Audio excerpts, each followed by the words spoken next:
Assalamualaikum warahmatullahi wabarakatuh. Bapak dan Ibu, perkenalkan nama saya Yamnur Maria, Widya Suara BPSDM Provinsi Sumatera Utara.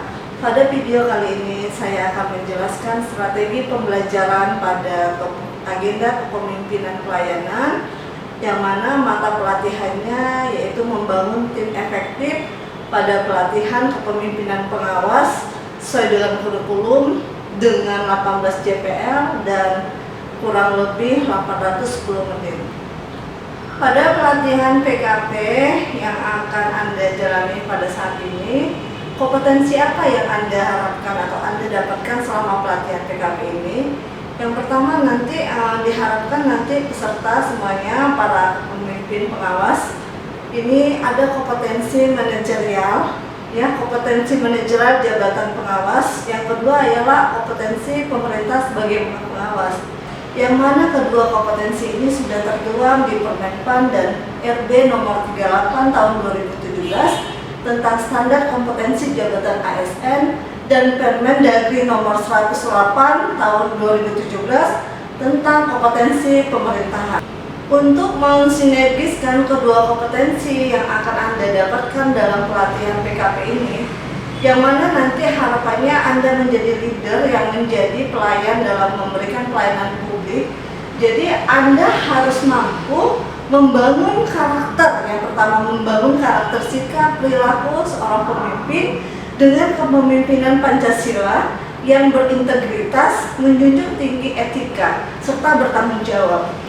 Sementara kemampuan yang kedua yang harus Anda dapatin, Anda harus bisa mengaktualisasi kepemimpinan pelayanan dan mengendalikan pekerjaan sesuai dengan bidang tugas dengan melakukan inovasi, kolaborasi, mengoptimalkan seluruh potensi sumber daya yang ada baik internal maupun eksternal.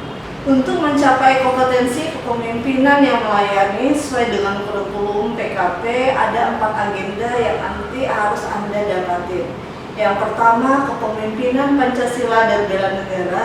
Yang kedua, kepemimpinan pelayanan. Yang ketiga, pengendalian pekerjaan. Yang keempat, aktualisasi kepemimpinan. Keterkaitan agenda 1, 2, 3, dan 4 pada pelatihan PKP ini yaitu agenda pertama yaitu kepemimpinan Pancasila dan bela negara. Di sini nanti Bapak Ibu dapat menerapkan nilai-nilai konsep bela negara, moral etika dan konteks penguatan kedisiplinan dalam mengaktualisasi jabatan yang diberikan untuk memberikan layanan.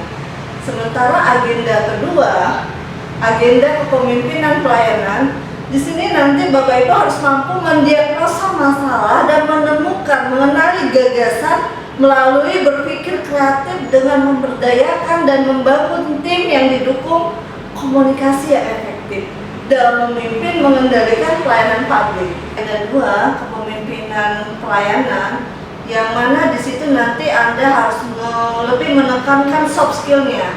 Setelah itu kompetensi soft skill-nya yang bisa dikelola. Setelah itu akan dilanjutkan ialah agenda ketiga, yaitu pengendalian pekerjaan. Ini lebih ditekankan bagaimana teknis dalam pekerjaan. Jadi di sini diharapkan kemampuan peserta dalam mengendalikan kegiatan dalam pelayanan publik supaya mengedepankan perencanaan kegiatan dengan anggaran pelayanan publik yang berorientasi kepada manajemen mutu, sehingga pengawasan dan pengendalian lebih optimal dalam memanfaatkan teknologi informasi dan komunikasi. Pada agenda ketiga, ini akan dilanjutkan dengan agenda yang keempat, yaitu bagaimana perencanaan secara teknis bisa diaktualisasikan untuk meningkatkan kapasitas kepemimpinan dalam melayani dan mengamalkan best practice dalam pengendalian kegiatan pelayanan publik, sehingga akan terjadi aplikasi dan aksi perubahan kinerja dalam pelayanan publik dalam meningkatkan kualitas pelayanan publik. Pada season kali ini saya lebih memfokuskan pada agenda 2, yaitu kepemimpinan pelayanan.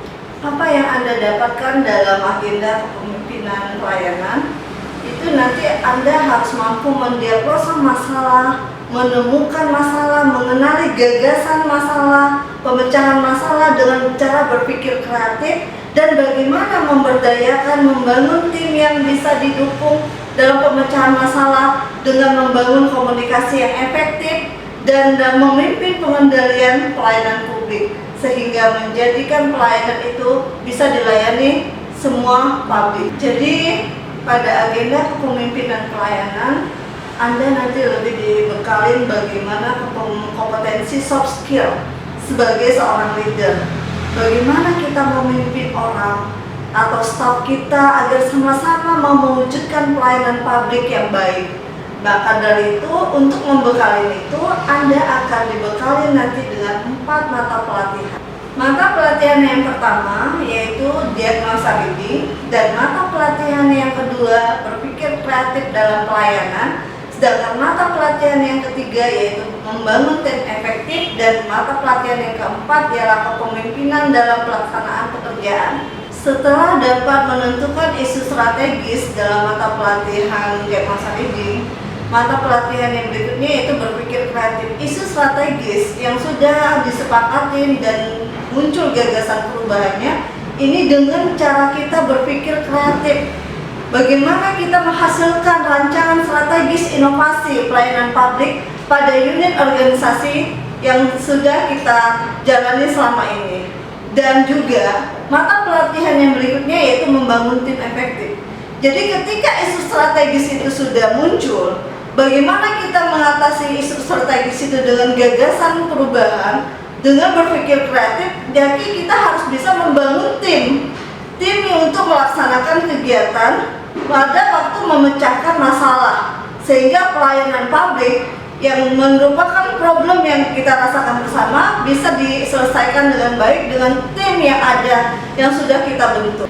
Pada saat ini saya akan lebih fokus menjelaskan bagaimana strategi pembelajaran pada mata pelatihan membangun tim efektif yang ada di agenda 2 yang akan kita rencanakan pemaparannya kurang lebih 18 DPL dengan 810 menit. Pemberian materi durasinya 720 menit, dan tahap yang ketiga penutup durasi waktunya 45 menit, yang mana kita harapkan nanti strategi pembelajarannya kita buat menjadi seru sehingga menimbulkan motivasi peserta latih dalam mengikuti pelatihan dalam proses pembelajaran membangun tim efektif.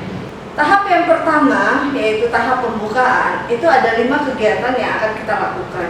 Yang pertama, saya akan mengucapkan salam pembuka dan memperkenalkan diri, kurang lebih durasinya 2 menit. Dan yang kedua, kita juga berkenalan dengan peserta dan melakukan ice breaking supaya untuk meningkatkan motivasi peserta dengan video, musik, dan tarian sehingga muncul motivasi peserta di awal.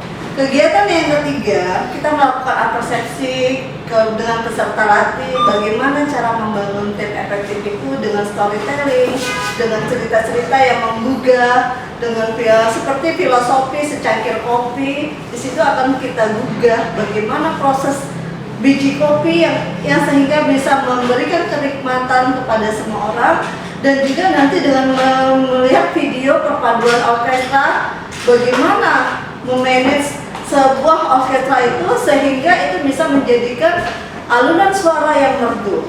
Kegiatan yang keempat yaitu bagi kita menjelaskan konteks agenda pemberdayaan tim dengan materi bagaimana membangun tim sehingga nanti akan tercapai tujuan pelatihan.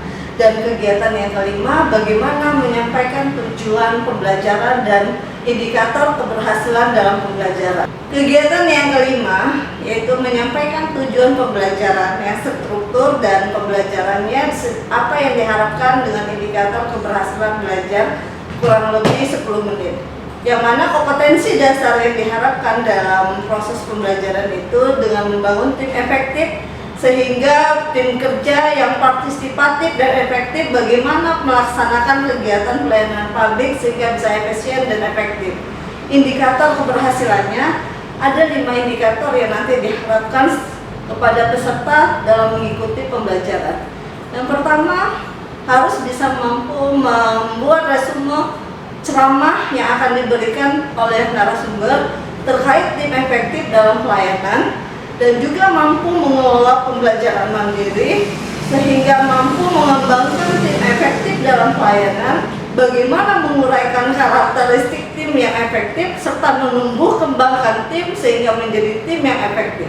Tahap yang kedua yaitu pemberian materi yang durasi waktunya kurang lebih 720 menit, yang mana tadi kita sudah mengatakan atau menjelaskan indikator-indikator keberhasilan yang harus didapatkan pada peserta didik nantinya dalam agenda mata pelatihan membangun tim efektif, sehingga materi-materi yang didapat oleh peserta latih yang pertama yaitu pertama summary dari narasumber, yang kedua nanti ada kasus-kasus yang terkait bahan diskusi bagaimana mengelola suatu tim yang baik, dan materi yang berikutnya kita akan melihat karakteristik tim efektif, menyusunnya, menstrategikannya sehingga membantu membangun tim kerja yang efektif.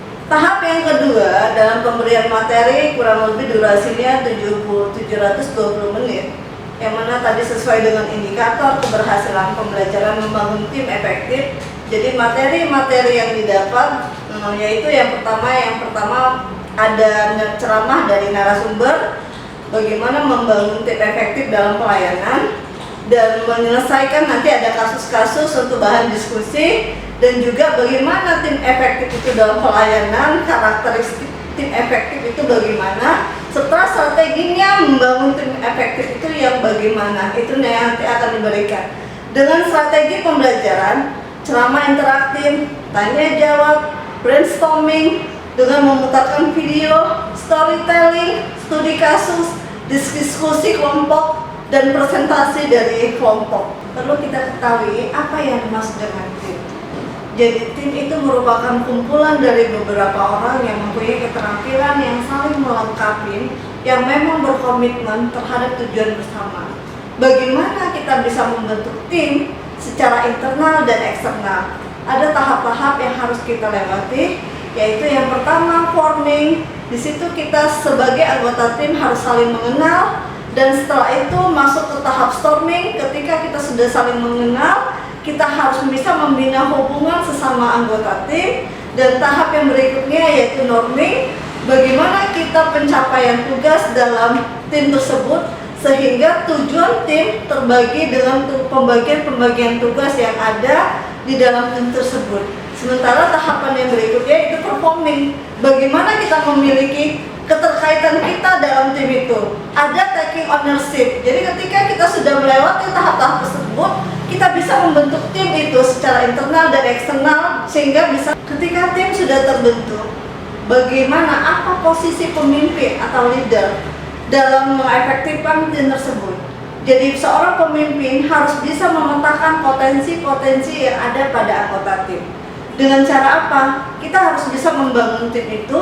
Kita harus punya tujuan apa yang mau dicapai dalam tim tersebut. Jadi ada pencapaian misi, sehingga dengan demikian itu menumbuhkan potensi anggota tim dalam menyusun atau merencanakan untuk pencapaian dari visi tersebut. Dan berikutnya ada strategi-strategi yang harus kita lakukan ketika kita ingin melibatkan anggota tim, agar anggota tim semuanya bisa bekerja secara sinergis. Itu yang akan nanti kita bekalin dalam proses pembelajaran mata pelatihan membangun tim efektif. Tahap ketiga dari strategi pembelajaran yaitu penutup yang durasinya 45 menit, di mana pada tahap penutup ini nanti kita akan menyimpulkan meringkas hasil pembelajaran bersama peserta dengan melakukan evaluasi pembelajaran. Jadi di situ juga kita akan memberikan penguatan kepada peserta terkait pemanfaatan materi dalam membangun tim efektif. Setelah semuanya bisa dirangkum dan diapresiasi oleh peserta kita, sehingga dengan demikian harapan kita apa yang kita berikan dalam pematerian ini mempunyai kemanfaatan untuk peserta latih, dan kita juga mengapresiasi kepada peserta atas bagaimana peran peserta dalam pembelajaran ini, sehingga bisa selesai pembelajaran proses pembelajaran di kelas ini. Pembelajarannya dengan secara lisan maupun tulisan. Jadi bisa dilakukan dengan tulisan pretest, hasil dari pretest dan post-test, dan juga kita bisa melihat antusias peserta dalam pembelajaran, motivasinya gimana, keaktifan dalam diskusi, peran para peserta itu dalam proses diskusi, dan nilai-nilai tugas yang diberikan ketika proses pembelajaran. Serta tak kalah penting, kita juga menilai kedisiplinan peserta dalam proses pembelajaran. Demikian strategi pembelajaran mata pelatihan membangun tim efektif yang saya sajikan pada hari ini. Harapan bisa memberi kemanfaatan untuk kita semua. Saya akhiri. Assalamualaikum warahmatullahi wabarakatuh.